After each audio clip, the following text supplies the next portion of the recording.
ગિરફ્તાર થનારાઓમાં ચંદ્રશેખર આઝાદ પહેલા હતા. તેમને ન્યાયાધીશ સામે રજૂ કરવામાં આવે છે.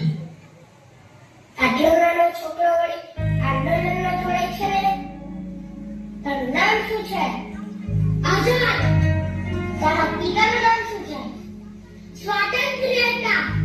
તારી માતાનું નામ શું છે? ભારત માતા. તું ક્યાં રહે છે? જેલમાં.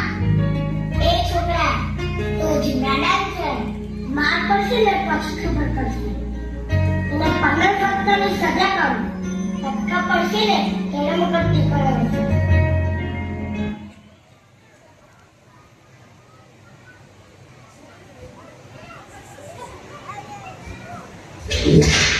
વંદે માતરમ. વંદે માતરમ. વંદે માતરમ. વંદે માતરમ. વંદે માતરમ. ચંદ્રશેખર આઝાદને 15 ફટકા મારીને જેલમાંથી મુક્ત કરી દેવામાં આવે છે. ક્રાંતિકારીઓને આઝાદના આ સમાચાર મળતા તેનું જાહેરમાં સન્માન કરે છે. ચંદ્રશેખર જિંદાબાદ. ચંદ્રશેખર જિંદાબાદ. ચંદ્રશેખર જિંદાબાદ. ચંદ્રશેખર જિંદાબાદ. ચંદ્રશેખર જિંદાબાદ. ચંદ્રશેખર જિંદાબાદ. આજે આપણે ચંદ્રશેખર આઝાદનું સન્માન કરીશું. ચંદ્રશેખર જિંદાબાદ. ચંદ્રશેખર જિંદાબાદ. ચંદ્રશેખર જિંદાબાદ. દોસ્તો શાંત થાઓ, શાંત થાઓ. તમારી એટલે અંગ્રેજોને હશે કે હું આંદોલન છોડી દઈશ. પણ મિત્રો, હું મારું જીવન દેશ સેવા માટે અર્પણ કરું છું. હું પ્રતિજ્ઞા લઉં છું કે જ્યાં સુધી જીવીશ ત્યાં સુધી અન્યાય પોલીસના હાથમાં આવીશ નહીં. હું આઝાદ છું અને આઝાદ જ રહીશ. 2 વર્ષ પછી 1923માં એક ક્રાંતિકારી પક્ષ હિન્દુસ્તાન રિપબ્લિક એસોસિએશને વારાણસીમાં એક કેન્દ્ર શરૂ કર્યું. રામપ્રસાદ, બટુકેશ્વરલાલ, સુખદેવ, રાજગુરુ, જયગોપાલ અને ચંદ્રશેખર આઝાદ એ પક્ષના ટેકેદાર બન્યા.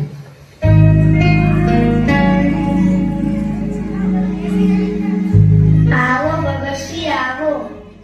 હું તમને બધાનો પરિચય કરાવું. હું બટુકેશ્વરલાલ. આ છે આપણા રામપ્રસાદ બિસ્મિલ. ખૂબ જોશીલી ગઝલ લખે છે અને ગાય પણ છે. સબકોથી કી તમન્ના और हमारे दिल में देखना है जोर कितना बाजू में का दिल में. આ છે આપણા વીર મરાઠા રાજગુરુ. આ છે આપણા હું સુખદેવ. આ છે આપણા જય ગોપાલ. આ છે આપણા ભગવતી નંદન. બોમ્બ બનાવવાનું જાણે છે. ચંદ્રશેખર આઝાદ ક્યાંય દેખાતા નથી ને? વંદે માતરમ. વંદે માતરમ. વંદે માતરમ. આ છે આપણા ચંદ્રશેખર આઝાદ. ના રે ના ભાઈ, તમારી જગ્યા કઈ મારા પગમાં નથી, મારા દિલમાં છે. આ નવયુવાન ભગતસિંહને મેં પાછી લીધો છે. એનામાં જેટલો ગુસ્સો છે એથી વધુ દેશ માટે મળી શીખવાનું જુનૂન છે. એના દિલમાં અંગ્રેજો માટે જેટલી નફરત છે એટલો જ પોતાના દેશ માટે પ્રેમ છે. એનામાં હિંમત છે, જોશ છે, જુનૂન છે. દેશમાં ક્રાંતિ લાવી શકે એવો નવયુવાન છે. તમને બધાને મળીને એવું લાગે છે કે આ ક્રાંતિકારીઓની દોરી જરૂર કંઈક ને કંઈક કરશે અથવા મળશે. ના રે ના ભાઈ, મરવા કરતા પહેલા આપણી પાસે ઘણા બધા કામો છે. બિસ્મિલજી, આપણા કામ માટે પૈસાની જરૂર છે. કેવી રીતે મેળવીશું? એક જ રસ્તો છે. આપણે પૈસાદાર લોકોને લૂંટીએ. જો આપણે પૈસાદાર લોકોને લૂંટીએ તો બધા આપણો વિરોધ કરશે. આપણે અંગ્રેજ સરકારને લૂંટીએ તો બધા આપણા ટેકો આપશે. બિસ્મિલજી, તમારી વાત સાચી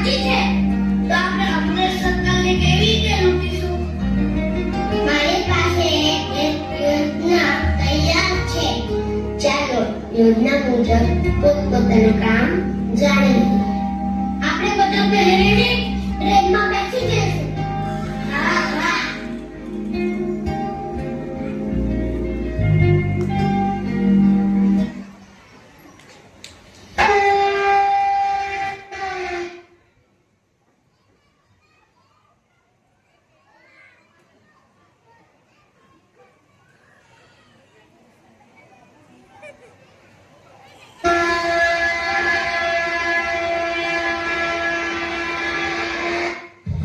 કોઈ ડબ્બામાંથી બહાર ના આવે. બિસ્મિલ્લી, જલ્દી કરો, જલ્દી કરો.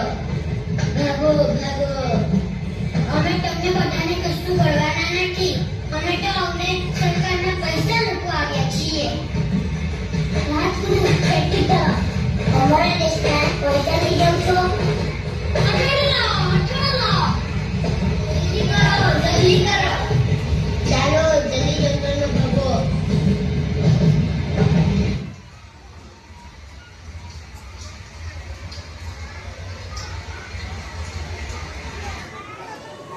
ટ્રેન ઉઠાય, ટ્રેન ઉઠાય, ટ્રેન ઉઠાય, ટ્રેન ઉઠાય, ટ્રેન ઉઠાય, ટ્રેન ઉઠાય, ટ્રેન ઉઠાય, ટ્રેન ઉઠાય.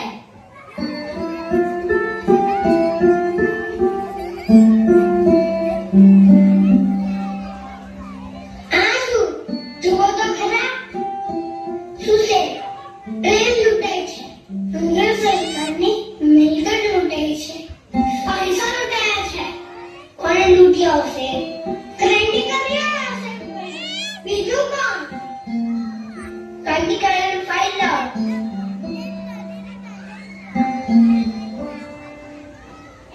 લો સાહેબ, જુઓ આ નામો છે.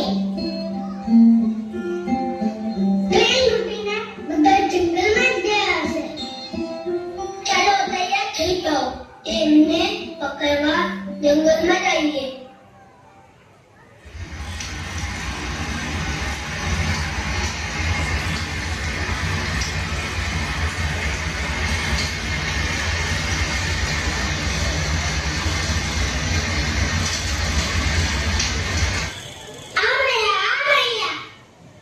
પકડી લો. પોલીસ સ્ટેશન લઈ લો. એ લોકોને જેલમાં પૂરો. ઇન્કલાબ જિંદાબાદ, ઇન્કલાબ જિંદાબાદ, ઇન્કલાબ જિંદાબાદ. વંદે માતરમ, વંદે માતરમ. ભારત માતા કી જય, ભારત માતા કી જય, ભારત માતા કી જય. મન કરો. આ ટ્રેન કોને લૂંટી? આના નામ આપો. ઇન્કલાબ જિંદાબાદ, ઇન્કલાબ જિંદાબાદ. તમને ખબર છે તમે કેટલો મોટો ગુનો કર્યો છે? અંગ્રેજ સરકારની મિલકત લૂંટી છે. અંગ્રેજ સરકારના પૈસા લૂંટ્યા છે. તમને ફાંસીની સજા થશે. ઇન્કલાબ જિંદાબાદ, ઇન્કલાબ જિંદાબાદ, ઇન્કલાબ જિંદાબાદ. અદાલતનો હુકમ છે. તમને ફાંસીની સજા થઈ છે. ઇન્કલાબ જિંદાબાદ, ઇન્કલાબ જિંદાબાદ. બોલો, તમારી કોઈ છેલ્લી ઈચ્છા? ये हथियार दुश्मन ताक में बैठा उधर और हम तैयार हैं सीना लिए अपना इधर खून से खेलेंगे होली कर वतन मुश्किल में है सरफरोशी की तमन्ना अब हमारे दिल में है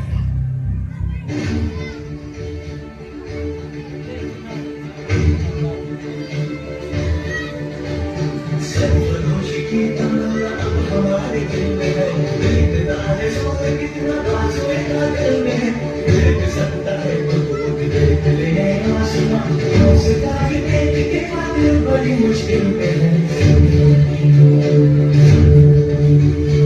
अपने ही लहू से हम लिखेंगे अपनी दास्तां जालिमों से छीन लेंगे ज़मीं के आसमान अपने ही लहू से हम लिखेंगे अपनी दास्तां